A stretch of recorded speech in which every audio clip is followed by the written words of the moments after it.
ಎಲ್ರಿಗೂ ನಮಸ್ಕಾರ. ಎಲ್ಲರೂ ಹೇಗಿದ್ದೀರಾ? ಎಲ್ಲರೂ ರಾಯರ ಕೃಪೆಯಿಂದ ಚೆನ್ನಾಗಿದ್ದೀರಾ ಅಂತ ನಾನು ಭಾವಿಸ್ತೀನಿ.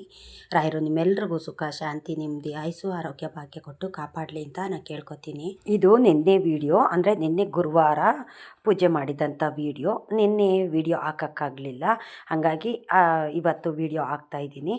ನಿನ್ನೆ ಗುರುವಾರ ಬೇಗನೆ ರಾಯರ ಪೂಜೆ ಎಲ್ಲ ಮಾಡಿಕೊಂಡೆ. ನಾನು ಪ್ರತಿ ವಾರನೂ ಅಷ್ಟೇ ಬೇಗನೆ ರಾಯರ ಪೂಜೆ ಮಾಡ್ಕೋತೀನಿ. ರಾಯರ ಪೂಜೆ ಮಾಡಿ ಇವತ್ತು ನಾನು ಕೃಷ್ಣನ ದೇವಸ್ಥಾನಕ್ಕೆ ಹೋಗಬೇಕು ಅಂತ ಅಂದ್ಕೊಂಡೆ. ಹೋಗಿದ್ದು ಕೆಲಸನೂ ಸಹ ಆಯಿತು. ನಾನು ಬೆಳಗ್ಗೆ ರಾಯರ ಪೂಜೆ ಮಾಡಿ ರಾಯರ ಮಠಕ್ಕೆ ಹೋಗೋಣ ಅಂತ ಮನೆಯಿಂದ ಹೊರಟೆ. ಆದರೆ ರಾಯರ ಮಠಕ್ಕೆ ಹೋಗೋಕ್ಕಾಗಲಿಲ್ಲ. ಏನೋ ಒಂದು ಕಾರಣಗಳಿಂದ ಯಾರೋ ಬಂದರು. ಹಂಗಾಗಿ ಮನೆಗೆ ಬೆಳಗ್ಗೆನೇ ಯಾರೋ ಗೆಸ್ಟ್ ಬಂದ್ರಲ್ಲ, ಹಂಗಾಗಿ ಹೋಗೋಕ್ಕಾಗಲಿಲ್ಲ. ನಾನು ಅಂದ್ಕೊಂಡೆ ರಾಯರೇ ಬಂದಿದ್ದಾರೆ ನಮ್ಮ ಮನೆಗೆ ಅಂತ ಅಂದ್ಕೊಂಡೆ. ನೋಡಿ, ನಾನು ಪೂಜೆ ಎಲ್ಲ ಮುಗಿಸಿದ ನಂತರ ರಾಯರಿಗೆ ತುಳಸಿ ಮತ್ತು ಹೂ ಇಟ್ಟಿದ್ನಲ್ಲ, ಮೇಲ್ಗಡೆ ಇನ್ನೊಂದು ಫೋಟೋ ಇದೆಯಲ್ಲ, ಅದನ್ನು ರಾಯರು ಬೀಳಿಸಿದ್ರು. ನೋಡಿ, ತುಳಸಿ ಬಂದು ಇಲ್ಲಿ ಹಣ್ಣು ಮೇಲೆ ಬಿದ್ದಿದೆ, ಮತ್ತು ಹೂ ಬಂದು ಕೆಳಗಡೆ ಬಿದ್ದಿದೆ. ಬಲಗಡೆಯಿಂದನೇ ರಾಯರು ನನಗೆ ಆಶೀರ್ವಾದ ಅನ್ನೋದು ಮಾಡಿದ್ರು. ನನಗೆ ತುಂಬ ಖುಷಿ ಆಯಿತು. ನನಗೆ ಅಂದರೆ ಇಲ್ಲಿ ಕೆಳಗಡೆ ಫೋಟೋ ಇದೆಯಲ್ಲ, ಇಲ್ಲಿ ರೋಸ್ ಇಟ್ಟಿದ್ದೀನಲ್ಲ, ಅದು ಅಷ್ಟೇ ಸಂಜೆ ಅಷ್ಟೊತ್ತಿಗೆ 3 ಹೂ ಕೆಳಗಡೆ ಬಿದ್ದಿದ್ದು. ಮತ್ತು ಪೂಜೆ ಮಾಡಿ ಒಂದು 2 ನಿಮಿಷ ಆಗಿರಲಿಲ್ಲ, ನೋಡಿ ಹಸು ಬಂದು ಮನೆ ಬಾಗಿಲಲ್ಲಿ ನಿಂತಿತ್ತು. ನಾನು ಪೂಜೆ ಆಗಿದ ತಕ್ಷಣ ಎವ್ರಿ ಡೇ ಡೈಲಿ ನಾನು ನಾಯಿಗಳಿಗೆ ಬಿಸ್ಕೆಟ್ ಹಾಕೋದು. ಇಲ್ಲಿ ಹಸುಗಳು ಬರ್ತವೆ, ಹಸ್ರುಲ್ಲಿ ಇದೆಯಲ್ಲ ಅದನ್ನು ತಿನ್ನೋದಕ್ಕೆ ಅಂತ ಹಸುಗಳು ಬರ್ತವೆ. ಹಂಗಾಗಿ ಹಸುಗಳಿಗೆ ಏನಾದರೂ ಕೊಡ್ತೀನಿ ನಾನು. ಬಾಳೆಹಣ್ಣಂತೂ ನಮ್ಮ ಮನೆಯಲ್ಲಿ ಇರ್ತವೆ, ಡೈಲಿ ಪೂಜೆಗೆಲ್ಲ ಇಡ್ತೀನಲ್ಲ, ಬಾಳೆಹಣ್ಣು ಕೊಡ್ತೀನಿ, ಇಲ್ಲಾಂದ್ರೆ ಏನಿದೆಯೋ ಅದನ್ನು. ಮತ್ತು ನಿನ್ನೆ ಅಂದರೆ ಬುಧವಾರ ಚಪಾತಿ ಮಾಡಿದ್ದೆ ನೈಟು. ಒಂದು 4 ಚಪಾತಿ ಉಳಿದಿದ್ವು. 2 ಚಪಾತಿ ನಾಯಿಗೆ ಹಾಕ್ಬಿಟ್ಟು 2 ಚಪಾತಿನ ಹಸು ಕೊಟ್ಟೆ. ಮತ್ತು 2 ಬಾಳೆಹಣ್ಣಿತ್ತು, ಆ 2 ಬಾಳೆಹಣ್ಣು ಸಹ ಹಸು ಕೊಟ್ಟಿದ್ದಕ್ಕೆ ಅದು ಇನ್ನೂ ಕೊಡು ಅಂತ ಬಂದು ಅಲ್ಲಿ ನಿಂತಿತ್ತು. ರಾಯರೇ ಬಂದಿದ್ದಾರೆ, ರಾಯರ ಆಶೀರ್ವಾದ ನನಗಾಗಿದೆ ಅಂತ ಅಂದ್ಕೊಂಡು. ಏಕೆ ಅಂತಂದರೆ ಪೂಜೆ ಮಾಡಿದ ತಕ್ಷಣವೇ ರಾಯರು ಫೋಟೋ ಮೇಲ್ಗಡೆಯಿಂದ ಎಲ್ಲ ಹೂಗಳನ್ನೂ ಉದುರಿಸ್ಬಿಟ್ಟಿದ್ರು. ತುಳಸಿ ಹೂಗಳು ಎಲ್ಲನೂ ಉದುರಿಸಿದ್ರು. ಮತ್ತು ಹಸು ಬತ್ತಲ್ಲ, ಅದು ಒಂಥರ ಖುಷಿ. ರಾಯರೇ ಬಂದಷ್ಟು ನನಗೆ ಖುಷಿ ಆಯಿತು. ಮತ್ತು ನಾನು ರಾಯರ ಮಠಕ್ಕೆ ಹೋಗಬೇಕು ಅಂತ ಗೇಟ್ ಹಾಕ್ಕೊಂಡು ಮನೆ ಬೀಗನೂ ಹಾಕಿ ಹೊರಗಡೆ ಹೊರಟ್ವಿ. ನಾವು ಗಾಡಿ ಸ್ಟಾರ್ಟ್ ಮಾಡಬೇಕು, ಮಕ್ಕಳು, ನಾನು, ನಮ್ಮ ಮನೆಯವರು ಎಲ್ಲರೂ ಸಹ ಹೋಗೋವಂಥದ್ದು ರಾಯರ ಮಠಕ್ಕೆ. ಇನ್ನೇನು ಹೊರಡಬೇಕು ಅನ್ನೋ ಟೈಮಲ್ಲಿ ರಿಲೇಷನ್ ಅವ್ರು ಬಂದರು, ನೆಂಟರು ಬಂದ್ರಲ್ಲ, ಹಂಗಾಗಿ ಹೋಗೋದಕ್ಕಾಗಲಿಲ್ಲ. ಇನ್ನೊಂದು ವಾರ ಹೋಗೋಣ, ಇಲ್ಲ ಸಂಜೆ ಹೋಗೋಣ ಅಂತ ನಾನು ಅಂದ್ಕೊಂಡೆ. ಏಕೆ ಅಂತಂದರೆ ನಾವು ಎಲ್ಲಾರ ಹೊರಗಡೆ ಹೊರಟಾಗ ಯಾರಾದರೂ ನಮ್ಮ ಮನೆಗಳಿಗೆ ಬರೋದು, ಇಲ್ಲ ನಮಗೆ ಎದುರುಗಡೆಗೆ ಆದಂಗೆ ಯಾರಾದರೂ ಬರೋದು ಮಾಡ್ತು ಅಂತಂದರೆ ದೇವ್ರ ಆಶೀರ್ವಾದನೇ ಇದೆ ಅಂತ. ಮತ್ತು ನಾವು ಹೊರಗಡೆ ಹೋಗ್ಬೇಕಾದ್ರೆ ಏನಾದ್ರು ಅಡ್ಡಗಳು ಬತ್ತು ಅಂತಂದರೆ, ಏನಾದ್ರು ಕೆಟ್ಟದಾಗೋವಂಥದ್ದಿದ್ರೂ ನಮ್ಮ ಎದುರುಗಡೆ ಏನಾದರೂ ಬಂದು ನಾವು ಹೋಗ್ದಿರೋ ಥರ ತಪ್ಪಿಸ್ತಾರೆ ನನ್ನ ತಂದೆ ರಾಯರು. ಹಾಗಾಗಿ ನಾವು ಏನೇ ಒಂದು ಮಾಡಿದ್ರು ಅಷ್ಟೇ ರಾಯರು ನಮ್ಮ ಜೊತೆಗಿದ್ದಾರೆ ಅಂತ.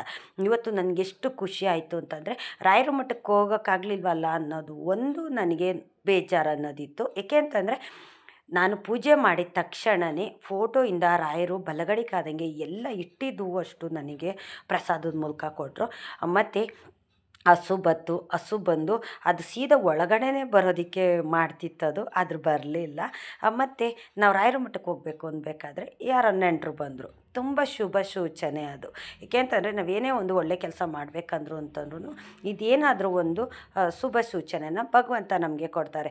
ನಾನಿವತ್ತು ಕೃಷ್ಣನ ದೇವಸ್ಥಾನಕ್ಕೆ ಹೋಗಿದ್ದಂಥದ್ದು. ಏಕೆ ಅಂತಂದರೆ ರಾಯರ ಮಠಕ್ಕೆ ನಾನು ಪ್ರತಿ ವಾರ ನಾನು ಹೋಗ್ತಾ ಇರ್ತೀನಿ. ನಾನು ಯಾವುದೇ ಕಾರಣಕ್ಕೂ ರಾಯರ ಮಠಕ್ಕೆ ಹೋಗೋದು ನಾನು ತಪ್ಪಿಸ್ಕೊಳ್ಳೋದಿಲ್ಲ. ಅಂದರೆ ಏನಾದರೂ ನಮಗೆ ಹೋಗೋಕ್ಕಾಗಲ್ಲ ಅಂತ ಅನ್ನೋ ಟೈಮ್ ಬಂದಾಗ ಮಾತ್ರ ನಾನು ಹೋಗೋದಿಲ್ಲ. ಅದು ಬಿಟ್ಟರೆ ಬೇರೆ ಎಲ್ಲ ಟೈಮಲ್ಲೂ ಸಹ ನಾನು ಹೋಗ್ತೀನಿ. ಆದರೆ ನಿನ್ನೆ ಹೋಗೋಕ್ಕಾಗಲಿಲ್ಲ ಅಂತಂದರೆ ಏನೋ ಕಾರಣಾಂತರಗಳಿಂದ ಈ ಥರ ದೇವ್ರುಗಳು ಸೂಚನೆ ಕೊಡ್ತಾರೆ. ಏಕೆ ಅಂತಂದರೆ ನಾವು ಹೋಗಲೇಬೇಕು, ರಾಯರನ್ನ ನಾವು ಬೇಡಲೇಬೇಕು, ರಾಯರ ಮಠಕ್ಕೆ ಹೋಗಬೇಕು, ಅಲ್ಲಿ ದೀಪ ಬೆಳಗಬೇಕು ಅಂತಲೇ ಇಲ್ಲ. ಮನಸ್ಸಿನಲ್ಲಿ ನಾವು ಪ್ರತಿ ಕ್ಷಣವೂ ನಾವು ರಾಯರನ್ನ, ನಮ್ಮ ಮನೆ ದೇವ್ರನ್ನ ಆರಾಧಿಸ್ತಿದ್ದೀವಿ, ನೆನೆಸ್ಕೋತಾ ಇದ್ದೀವಿ. ದೇವ್ರ ಹೆಸರಲ್ಲಿ ನಾವು ಒಂದೇನೋ ಒಂದು ಒಳ್ಳೆ ಕೆಲಸ ಮಾಡ್ತಾಯಿದ್ದೀವಿ ಅಂತಂದರೆ ಭಗವಂತ ಕೆಲಸದಲ್ಲಿರ್ತಾನೆ. ಇದನ್ನು ನಮಗೆ ಸೂಚನೆ ಮುಖಾಂತರನೇ ನಮಗೆ ಇದನ್ನೆಲ್ಲ ತಿಳಿಸೋವಂಥದ್ದು. ನಾವು ಒಂದೊಂದು ಸಣ್ಣ ವಿಷಯದಲ್ಲಿ ಏನಾದರೂ ಈ ಥರ ಘಟನೆ ನಡೆದ್ರೆ ನಾವು ಅದನ್ನು ಶುಭ ಸೂಚನೆ ಅಂತ ತಿಳ್ಕೊಬೇಕು. ಒಳ್ಳೆಯದಾಗಲಿ ಕೆಟ್ಟದಾಗಲಿ ಎಲ್ಲದ್ರ ಜೊತೆಲೂ ಭಗವಂತ ಇರ್ತಾನೆ. ಆದರೆ ಇವತ್ತು ಕೃಷ್ಣ ದೇವಸ್ಥಾನಕ್ಕೆ ಹೋದೆ. ನನ್ನ ತಂದೆ ರಾಯರೇ ಆಶೀರ್ವಾದ ಮಾಡಿರಬೇಕು ಅಂದ್ಕೊಂಡು ನಾನು ಹೋದೆ. ಏಕೆ ಅಂತಂದರೆ ಹೋದ ವಾರ ಹೋಗಬೇಕು ಅಂತ ಅಂದ್ಕೊಂಡೆ, ಏನೋ ಸ್ವಲ್ಪ ತೊಂದರೆಯಿಂದ ಹೋಗೋಕ್ಕಾಗಲಿಲ್ಲ. ಹಾಗಾಗಿ ಈ ವಾರ ನಾನು ಕೃಷ್ಣ ದೇವಸ್ಥಾನಕ್ಕೆ ಹೋಗಿ ಬಂದೆ. ನನಗೆ ತುಂಬಾ ಖುಷಿ ಆಯಿತು. ಏಕೆ ಅಂತಂದರೆ ನಾವು ದೇವಸ್ಥಾನಕ್ಕೆ ಹೋಗಿ ದೇವರಲ್ಲಿ ನಾವು ಏನು ನಮ್ಮ ಮನಸ್ಸಲ್ಲಿ ಏನಿದೆ, ನಮ್ಮ ಮನೆ ಪರಿಸ್ಥಿತಿ ಏನಿದೆ ಎಲ್ಲನೂ ಭಗವಂತನ ಪಾದಕ್ಕೆ ಹಾಕಿ ಬರೋದ್ರಿಂದ ಏನೋ ಒಂಥರ ಖುಷಿ, ಏನೋ ಒಂಥರ ಸಂಭ್ರಮ. ಯಾರೋ ಇದ್ದಾರೆ ನಮ್ಮ ಜೊತೆಯಲ್ಲಿ, ಏನೋ ಕಷ್ಟಗಳ ಜೊತೆಯಲ್ಲಿ ರಾಯರಿದ್ದಾರೆ, ನನ್ನ ತಂದೆ ಶ್ರೀಕೃಷ್ಣ ಪರಮಾತ್ಮ ಇದ್ದಾರೆ, ನನ್ನ ಮನೆ ದೇವರಿದ್ದಾರೆ ಅನ್ನೋದೊಂದು ನನಗೆ ಒಂಥರ ಖುಷಿ ಕೊಡುತ್ತೆ. ಎಲ್ಲಾರು ದೇವಸ್ಥಾನಕ್ಕೆ ಹೋದರೆ, ಮನೆಯಲ್ಲಿ ನನಗೆ ಡೈಲಿ ಪೂಜೆ ಮಾಡಿದ್ರು ಅಷ್ಟೇ ಏನೋ ಒಂಥರ ಖುಷಿ ಕೊಡ್ತಿರುತ್ತೆ. ಪೂಜೆ ಮಾಡೋಕ್ಕಾಗಿಲ್ಲ ಅಂತನ್ನೋ ಟೈಮಲ್ಲಿ ನನಗೇನೋ ಒಂಥರ ಕಳ್ಕೊಂಡಂಗಾಗಿದೆ. ಅದನ್ನು ನಾನು ರೂಢಿ ಮಾಡ್ಕೊಂಡು ಬಂದುಬಿಟ್ಟಿದ್ದೀನಿ. ಬೆಳಿಗ್ಗೆ ಸಂಜೆ ರೂಢಿ ಮಾಡ್ಕೊಂಡಿರೋದ್ರಿಂದ ಪೂಜೆ ಮಾಡಿ ಒಂದು ಟೈಮು ನನಗೆ ಪೂಜೆ ಮಾಡೋಕ್ಕಾಗಲಿಲ್ಲ ಅಂದರೆ ಏನೋ ಒಂಥರ ಕಳ್ಕೊಂಡಂಗಾಗುತ್ತೆ. ನಾನು ಒಂದು ಟೈಮ್ ಊಟ ಬಿಟ್ಟರು ಬಿಡ್ತೀನಿ, ಆದರೆ 2 ಟೈಮು ಪೂಜೆ ಮಾಡೋದು ಮಾತ್ರ ಯಾವುದೇ ಕಾರಣಕ್ಕೂ ಬಿಡೋದಿಲ್ಲ. ಕೆಲವರು ನನ್ನ ಕೇಳ್ತಾರೆ ಅಂತಂದರೆ, ಫ್ರೆಂಡ್ಸ್ ಆಗಿರ್ಬೋದು, ಇಲ್ಲ ಫ್ಯಾಮಿಲಿನಲ್ಲಿ ಯಾರಾದರೂ ಆಗಿರ್ಬೋದು, ನೀನು ಬೆಳಗ್ಗೆ ಟೈಮಲ್ಲಿ ಎಲ್ಲಾದರೂ ಫಂಕ್ಷನ್ ಹೊರಗಡೆ ಅಲ್ಲಿ ಇಲ್ಲಿ ಹೋದಾಗ ನಾನ್ ವೆಜ್ ತಿನ್ನಲ್ವಾ ಅಂತ. ನಾನು ಜಾಸ್ತಿ ತಿನ್ನೋಕ್ಕೆ ಹೋಗೋದಿಲ್ಲ. ನಾನು ಹಗ್ಲು ಟೈಮಲ್ಲಿ ನಾನು ಜಾಸ್ತಿ ತಿನ್ನೋಕ್ಕೆ ಹೋಗೋದೇ ಇಲ್ಲ. ಯಾಕೆಂತಂದರೆ ಸಂಜೆ ನಾನು ಪೂಜೆ ಮಾಡಬೇಕಲ್ಲ ಬಂದು, ಹಂಗಾಗಿ ಏನಾದರೂ ಫಂಕ್ಷನ್ನು ಇಲ್ಲ ಬೀಗ್ರೂಟ ಏನಾದರೂ ಹೋಗಲೇಬೇಕು, ನಾವು ತಿನ್ನಲೇಬೇಕು ಅಂತನ್ನೋ ಟೈಮ್ ಬಂದಾಗ ಮಾತ್ರ ನಾನು ತಿನ್ನೋ ಅಂಥದ್ದು. ಸಾಮಾನ್ಯವಾಗಿ ನಾನು ಹಗ್ಲು ಟೈಮಲ್ಲಿ ನಾನು ತಿನ್ನೋಕ್ಕೆ ಹೋಗೋದಿಲ್ಲ. ನೈಟು ನಾನು ತಿಂತೀನಿ, ಮತ್ತು ಬೆಳಗ್ಗೆ ಟೈಮು ನಾನು ತಿನ್ನೋದಿಲ್ಲ. ಬೆಳಗ್ಗೆ ಸಂಜೆ 2 ಟೈಮು ನಾನು ಪೂಜೆ ಮಾಡೇ ಮಾಡ್ತೀನಿ. ನೈಟು ನಾನು ಏನಾದರೂ ನಾನ್ ವೆಜ್ ತಿಂತು ಅಂತಂದರೆ ನಾನು ತಲೆಗೆ ಸ್ನಾನ ಮಾಡಿನೇ ನಾನು ರಾಯರಿಗೆ ದೀಪ ಹಚ್ಚೋದು. ರಾಯರಿಗೆ ಅಂತಲ್ಲ, ನಮ್ಮ ಮನೆ ದೇವ್ರಿಗಾಗಿರ್ಬೋದು, ನಾನು ಅವಾಗಿಂದ ಮುಂಚೆಯಿಂದನೂ ಅಷ್ಟೇ ಇದನ್ನು ನಾನು ಪಾಲಿಸ್ಕೊಂಡು ಬಂದಿದ್ದೀನಿ. ನಾನ್ ವೆಜ್ ತಿಂದಿಲ್ಲ ಅಂತಂದಾಗ ನಾನು ಡೈಲಿ ಮೈಗೆ ಸ್ನಾನ ಮಾಡಿಕೊಂಡು ಡೈಲಿ 2 ಟೈಮು ನಾನು ದೀಪ ಹಚ್ಚುತ್ತೀನಿ. ನಾನ್ ವೆಜ್ ತಿಂದಾಗ ನಾನು ತಲೆಗೆ ಸ್ನಾನ ಮಾಡಿನೇ ನಾನು ರಾಯರಿಗೆ ದೀಪ ಹಚ್ಚುವಂಥದ್ದು. ಕೆಲವರು ನನ್ನನ್ನು ಇದನ್ನು ಕೇಳ್ತಾರೆ. ಹಾಗಾಗಿ ಎಷ್ಟೋ ದಿನದಿಂದ ನಾನು ವೀಡಿಯೋದಲ್ಲಿ ಹೇಳ್ಬೇಕು ಅಂದ್ಕೊಂಡೆ, ಆದರೆ ವೀಡಿಯೋ ಮಾಡಬೇಕಾದ್ರೆ ನನಗೆ ಇದನ್ನೆಲ್ಲ ಮರ್ತೋಗ್ತಿತ್ತು. ಇನ್ನು ಕೆಲವರು, ನಾನು ತೆಂಗಿನಕಾಯಿ ಸಂಕಲ್ಪ ಮಾಡ್ತಾಯಿದ್ದೀನಿ. ತೆಂಗಿನಕಾಯಿ ಸಂಕಲ್ಪ ಮಾಡಬೇಕಾದ್ರೆ ವಾರ ರಾಯರು ಫೋಟೋ ತೆಗೆದು ಕ್ಲೀನ್ ಮಾಡಿ ನಂತರ ಪೂಜೆ ಮಾಡಬೇಕಾ, ತೆಂಗಿನಕಾಯಿನ ಒರೆಸಿ ಇಟ್ಬಿಟ್ಟು ಪೂಜೆ ಮಾಡಬೇಕಂತ ಕೆಲವರು ಕೇಳಿದರೆ, ನಾನು ವೀಡಿಯೋದಲ್ಲೂ ಸಹ ಡೀಟೇಲಾಗಿ ಹೇಳ್ತೀನಿ, ತೆಂಗಿನಕಾಯಿ ಯಾವುದೇ ಕಾರಣಕ್ಕೂ ಅಳ್ಳಾಡಿಸ್ಬಾರ್ದು. ನಾನು ಕೆಲವು ವೀಡಿಯೋಗಳಲ್ಲಿ ನಾನು ತೆಂಗಿನಕಾಯಿ ಸಂಕಲ್ಪ ಮಾಡಿದ್ನಲ್ಲ, ಆ ವಿಡಿಯೋ ನಾನು ಹಾಕಿದ್ನಲ್ಲ, ನಾನು 5 ವಾರ ಮಾಡಿದ್ದೆ. ಅಂದರೆ ರಾಯರ ಫೋಟೋ ನಾನು ಸೈಡಲ್ಲಿ ಇಟ್ಟಿದ್ದೀನಿ, ನಾನು ಸೆಂಟ್ರಿಗಾದಂಗೆ ಇಟ್ಟಿಲ್ಲ. ಸೆಂಟ್ರಿಗಾದಂಗೆ ನೀವು ರಾಯರ ಫೋಟೋ ಇಟ್ಟರೆ ನೀವು ಫೋಟೋ ತೆಗಿಲೇಬೇಕು, ತೆಂಗಿನಕಾಯಿ ಅಳಗಾಡುತ್ತೆ. ಹಂಗಾಗಿ ಸೈಡಲ್ಲಿ ಈ ಥರ, ಈಗ ನಾನು ರಾಯರ ಫೋಟೋನ ಸೈಡಲ್ಲಿ ಇಟ್ಟಿದ್ದೀನಲ್ಲ, ಈ ಥರ ಇಟ್ಟು, ಈಗ ಹಣ್ಣು ಇಟ್ಟಿದ್ದೀನಲ್ಲ ಆ ಜಾಗದಲ್ಲಿ ನಾನು ತೆಂಗಿನಕಾಯಿ ಇಟ್ಟು ಪೂಜೆ ಮಾಡಿದಂಥದ್ದು. ಹಾಗಾಗಿ ಆ ಸೈಡು ನಾನು ಮುಟ್ಟಕ್ಕೆ ಹೋಗ್ತಿರ್ಲಿಲ್ಲ. ರಾಯರ ಫೋಟೋ ಮಾತ್ರ ತೆಗಿತಿದ್ದೆ, ನಮ್ಮ ಮನೆ ದೇವ್ರ ಫೋಟೋ ಇದನ್ನೆಲ್ಲ ತೆಗೆದು ನಾನು ಅಲ್ಲಿ ಮಂತ್ರಾಕ್ಷತೆ ಹೂ ಎಲ್ಲ ಹಾಕಿರ್ತೀವಲ್ಲ ಅದನ್ನೆಲ್ಲ ಕ್ಲೀನ್ ಮಾಡಿಕೊಂಡು ದೇವ್ರ ಮನೆ ಒರೆಸೋ ನೀರಿಗೆ ಸ್ವಲ್ಪ ಗಂಜಲ, ಸ್ವಲ್ಪ ಅರಿಶಿನ ಇಷ್ಟನ್ನು ಹಾಕ್ಬಿಟ್ಟು ಫುಲ್ಲು ನಾನು ದೇವ್ರ ಮನೆ ಕ್ಲೀನ್ ಮಾಡಿನೇ ವಾರ ನಾನು ಪೂಜೆ ಮಾಡೋಂಥದ್ದು. ಆದರೆ ರಾಯರ ಫೋಟೋ ತೆಗೆದು ಬಿಡ್ತೀನಿ ನಾನು. ಮತ್ತು ಇಲ್ಲಿ ತೆಂಗಿನಕಾಯಿ ಇಟ್ಟಿರ್ತೀನಲ್ಲ ಅದನ್ನು ಮಾತ್ರ ಯಾವುದೇ ಕಾರಣಕ್ಕೂ ನಾನು ಅಳ್ಳಾಡ್ಸೋಕ್ಕೆ ಹೋಗೋದಿಲ್ಲ. ನಾವು ಅಳ್ಳಾಡಿಸ್ಬಾರ್ದು ಅದನ್ನು. ಈಗ ಸಂಕಲ್ಪ ಅಂತ ಅದನ್ನು ಮಾಡಿ ಇಟ್ಟ ಮೇಲೆ ಅದು ಅಳಗಾಡ್ಸೋದಕ್ಕೆ ಹೋಗಬಾರ್ದು.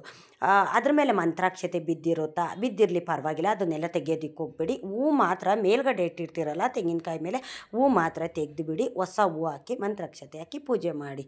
ರಾಯರ ಫೋಟೋ ತೆಗಿಲೇಬೇಕು. ರಾಯರ ಫೋಟೋ ಒರೆಸಿನೇ ಹೊಸ್ದಾಗಿ ಗಂಧ ಇಟ್ಟು ಹೂವು ತುಳಸಿ ಹಾಕಿ ರಾಯರಿಗೆ ಪೂಜೆ ಮಾಡೋ ಅಂಥದ್ದು. ಇದು ನಾನು ಮಾಡೋ ಅಂಥದ್ದು. ನಾನು ಅಂತಲ್ಲ, ಪ್ರತಿ ಜನನೂ ಈ ಥರನೇ ಮಾಡೋ ಅಂಥದ್ದು. ತೆಂಗಿನಕಾಯಿನ ಯಾವುದೇ ಕಾರಣಕ್ಕೂ ಅಳ್ಳಾಡ್ಸೋದಕ್ಕೆ ಹೋಗಬೇಡಿ. ಏಕೆಂತಂದರೆ ನಾವು ಸಂಕಲ್ಪ ಅಂತ ಮಾಡಿರ್ತೀವಲ್ಲ, ಅದು ಅಳ್ಳಾಡಿಸಿದ್ರೆ ಅರ್ಧದಲ್ಲೇ ಅದು ಒಂಥರ ಮುಕ್ಕು ಥರ ಆಗುತ್ತೆ. ಈಗ ನಾವೇನೋ ಒಂದು ಕಾರ್ಯ ಮಾಡ್ತಾಯಿದ್ದೀವಿ ಅಂತಂದರೆ ಅರ್ಧದಲ್ಲಿ ಏನಾದರೂ ಅದಕ್ಕೆ ತೊಂದರೆ ಆಯಿತು ಅಂತಂದರೆ ಅದು ಅಡ್ಡಿ ಆಗೋವಂಥದ್ದು, ಅಡ್ಡಿಗಳಾಗುತ್ತೆ ಅಂತ ಹೇಳ್ತಾರಲ್ಲ, ಅದನ್ನು ಆಗೋವಂಥದ್ದು. ಹಂಗಾಗಿ ಅದನ್ನು ಅಲುಗಾಡ್ಸೋದಕ್ಕೆ ಹೋಗಬೇಡಿ, ತೆಗಿಯೋದಕ್ಕೂ ಹೋಗಬೇಡಿ. ಅದನ್ನು ರಾಯರು ಫೋಟೋ ತೆಗಿಲೇಬೇಕು, ನಾವು ವಾರ ಪೂಜೆ ಮಾಡಿದ್ರೆ ತೆಗಿಲೇಬೇಕಲ್ಲ. ಹಳೇದು ಗಂಧನೆಲ್ಲ ಒರೆಸಿ ಹೊಸ ಗಂಧ ಇಟ್ಟು ತುಳಸಿ ಹೂವು ಹಾಕಿ ಪೂಜೆ ಮಾಡೋವಂಥದ್ದು. ಈ ಥರ ನಾನು ಮಾಡೋ ಅಂಥದ್ದು. ನಾನು ಚೀಟಿ ತೆಂಗಿನಕಾಯಿ ಬರೆದಿಟ್ಟಿದ್ದು ಸಂಕಲ್ಪ ನಾನು ಏನಕ್ಕೆ ಅಂತ ನಾನು ಹೇಳಿದ್ದೀನಿ. ನಾನು ಏಕೆಂತಂದರೆ ನನ್ನ ಮಗನಿಗೋಸ್ಕರ ನಾನು ಮಾಡ್ಕೊಂಡಿದ್ದಂಥದ್ದು. ನನ್ನ ಮಗ SSLCಲಿ ಚೆನ್ನಾಗಿ ಒಳ್ಳೆ ಮಾರ್ಕ್ಸ್ ಬರಲಿ, ನನ್ನ ತಂದೆ ನಿಮ್ಮ ಆಶೀರ್ವಾದ ನನ್ನ ಮಗನಿಗೆ ಬೇಕು. ಮತ್ತು ಮಂತ್ರಾಲಯಕ್ಕೆ ಕರ್ಕೊಂಡು ಬಂದು ಅವನಿಗೆ ಮುಡಿ ಕೊಟ್ಟು ಉರುಳು ಸೇವೆ ಮಾಡ್ತೀನಿ ಅಂತ ನನ್ನ ಮಗನೂ ಆರಿಸ್ಕೊಂಡಿದ್ದ.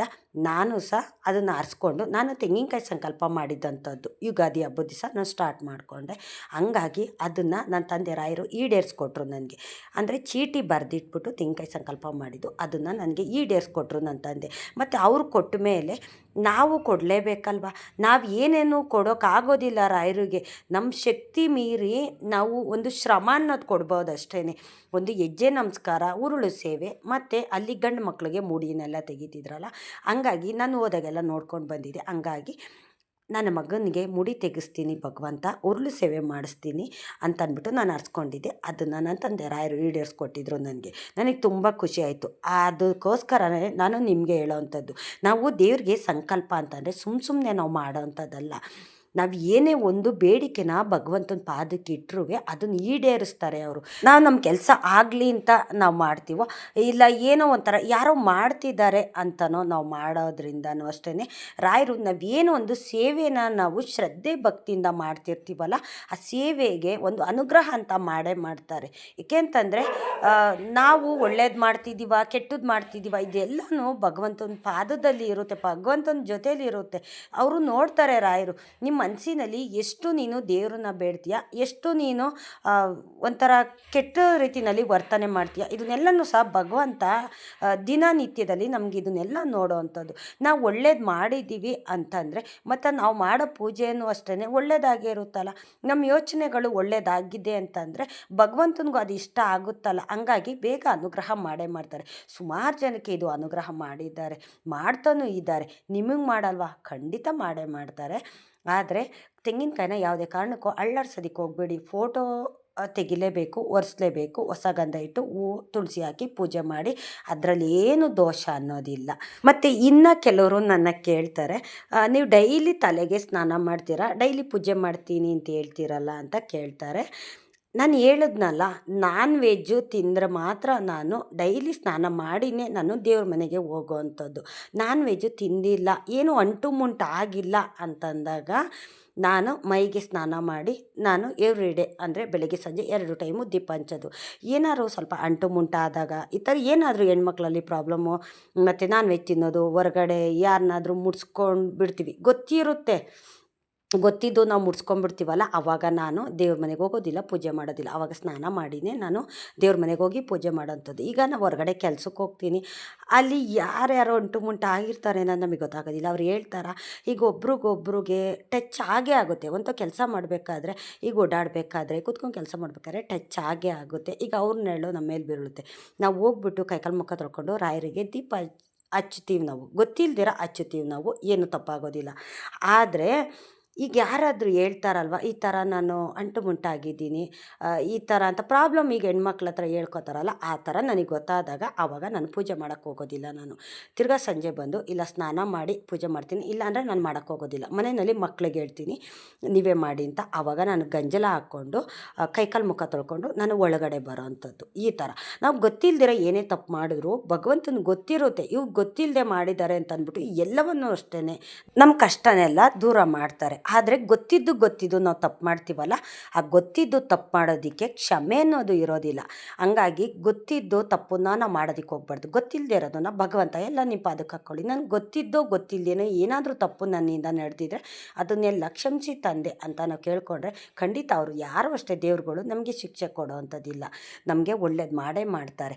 ನಾನು ದೇವ್ರ ಬಗ್ಗೆ ಅಂದರೆ ಸ್ವಲ್ಪ ಭಯನೂ ಪಡ್ತೀನಿ ನಾನು. ಏಕೆ ಅಂತಂದರೆ ದೇವರು ಅಂತಂದರೆ ಬರೀ ರಾಯರು ಅಂತ ಅಲ್ಲ, ಎಲ್ಲ ದೇವ್ರಿಗೂ ಅಷ್ಟೇ ಸ್ವಲ್ಪ ಮೈಲ್ಗೆ ಮಡಿ ಅಂಟು ಮುಂಟು ಇದನ್ನೆಲ್ಲ ನಾನು ನೋಡ್ಕೊಳ್ಳೋ ಅಂಥದ್ದು. ನಾನು ವಾರ ಪೂಜೆ ಮಾಡ್ತೀನಲ್ಲ, ಗುರುವಾರ ಅಂದರೆ ಬುಧವಾರ ಹಿಂದಿನ ದಿವಸನೇ ಫುಲ್ಲು ನಾನು ಹಾಸಿಗೆ ಬಟ್ಟೆ ಆಗಿರ್ಬೋದು, ಇಲ್ಲ ಸೋಫಾ ಬಟ್ಟೆ ಆಗಿರ್ಬೋದು, ಏನೇನಿದೆ ನೋಡಿ ನಾವು ಹಾಸ್ಕೊಳ್ಳೋದು ಒದ್ಕೊಳ್ಳೋ ಅಂಥ ಬಟ್ಟೆ ಇರುತ್ತಲ್ಲ, ಅದನ್ನೆಲ್ಲ ನಾನು ವಾರ ನಾನು ಕ್ಲೀನ್ ಮಾಡಿಕೊಂಡೆ ಹೊಸ ಬಟ್ಟೆ ಹಾಕಿನೇ ನಾನು ಪೂಜೆ ಮಾಡೋ ಅಂಥದ್ದು. ಏಕೆಂತಂದರೆ ನಾವು ಕುತ್ಕೋತೀವಿ, ಎದ್ದೊಳ್ತೀವಿ, ಪೂಜೆ ಮಾಡಿ ಬಂದು ತಿರ್ಗಾ ಅದೇ ಜಾಗದಲ್ಲಿ ಕುತ್ಕೋತೀವಿ, ತಿರ್ಗಾ ನಾಳೆ ಬೆಳಗ್ಗೆ ಹೋಗಿ ಹಾಗೆ ಪೂಜೆ ಮಾಡೋದು, ಮುಡ್ಸ್ಕೋತೀವಿ, ಇದನ್ನೆಲ್ಲ ಮಾಡ್ತೀವಲ್ಲ, ಹಂಗಾಗಿ ನನಗೆ ಅದು ಒಗ್ಗೋದಿಲ್ಲ.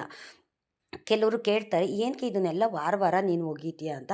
ಹೌದು, ನನಗೆ ಆ ಥರ ಮಾಡಿದ್ರೇ ಸಮಾಧಾನ ಆಗೋದು, ಇಲ್ಲಾಂದರೆ ನನಗೆ ಸಮಾಧಾನ ಆಗೋದಿಲ್ಲ.